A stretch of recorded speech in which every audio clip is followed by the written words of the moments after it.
நடிகை ராஷ்மிகா அண்ட் விஜய் தேவரகொண்டாவுக்கு ரீசனாக தான் திரும்ப நடந்துச்சு. இனில் தான் ராஷ்மிகாவுடைய சொந்த ஊரில் ரிசப்ஷன் பண்ணியிருக்காங்க. அதோட ராஷ்மிகாவுடைய 30th பர்த்டேவை செலிப்ரேட் பண்ணியிருக்காங்க. அந்த வீடியோ இப்போ சோஷியல் மீடியாவில் வெளியாகி வைரல் ஆகிட்டு வருது.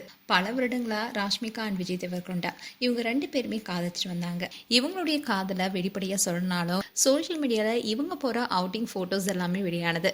இப்படின்னு சொல்லதான் திடீர்னு ராஷ்மிகா அண்ட் விஜய் தேவரகொண்டாவுக்கு என்கேஜ்மெண்ட் நடந்ததா செய்தி வெளியானுச்சு.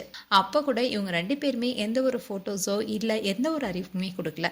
இதை தொடர்ந்து தான் இவங்களுடைய திருமணமும் கோலாகலமாக நடந்தது. ஆரம்பத்தில் விஜய் தேவரகொண்டா அண்ட் ராஷ்மிகா இவங்க 2 பேருமே கீதா கோவிந்தம் படத்தில் தான் இணைஞ்சாங்க. இதை தொடர்ந்து டியர் காம்ரேட் படங்களை ஜோடியாக நடித்தாங்க. ஆன் ஸ்க்ரீனில் ஒர்க் அவுட் ஆன இவங்களுடைய கெமிஸ்ட்ரி ஆஃப் ஸ்க்ரீன்லேயும் ஒர்க் அவுட் ஆனிச்சு. இதை தொடர்ந்து தான் 2 பேருமே டேட்டிங் செஞ்சுட்டு வந்தாங்க. அண்ட் இவங்களுடைய திருமணத்தில் நெருங்கிய உறவினர்கள் அண்ட் நண்பர்கள் மட்டுமே கலந்துக்கிட்டாங்க. அதோட மீடியா பீப்புள் யாருமே உள்ள அலோ பண்ணல. இவங்களுடைய திருமணத்தில் கலந்து கொண்ட செலிபிரிட்டிஸோடைய ஃபோனை கூட அங்கே அலோ பண்ணல.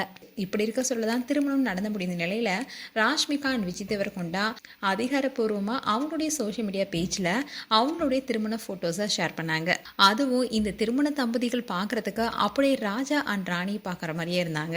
அண்ட் ராஷ்மிகாவுடைய சொந்த ஊர் கர்நாடக மாநிலம் குடகு மாவட்டத்தில் இருக்கிற விராஜ்பேட்டை தாலுகா செஞ்சேபெல்லூர் கிராமம் தான். திருமணத்துக்கு அப்புறமா ராஷ்மிகா அவங்களுடைய கணவர் விஜய் தேவரகொண்டாவுடன் பெற்றோர் வீட்டுக்கு போயிருந்தாங்க.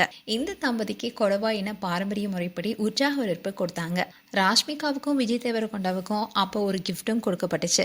அதாவது ராஷ்மிகாவுடைய பெற்றோர் சுமந்த் மந்தனா அண்ட் தந்தை மதன் மந்தனா இவங்க 2 பேரும் சேர்ந்து அவங்களுடைய பேர்ல இருந்த வீட்டை திருமண பரிசா வழங்கியிருந்தாங்க.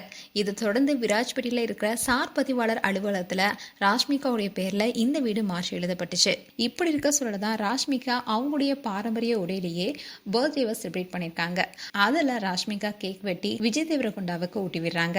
இந்த வீடியோ இப்போ சோஷியல் மீடியாவில் வைரல் ஆகிட்டு வருது. மேலும் ராஷ்மிகா அண்ட் விஜய் தேவரகொண்டா குறித்து உங்களுடைய கருத்துக்களை கமெண்ட் செக்ஷன் சொல்லுங்க. இது போன்ற வீடியோஸை பார்க்க நியூஸ் தமிழ் கிட் சேனல் சப்ஸ்கிரைப் பண்ணுங்க. மறக்காம நோட்டிஃபிகேஷன் பட்டனை கிளிக் பண்ணுங்க.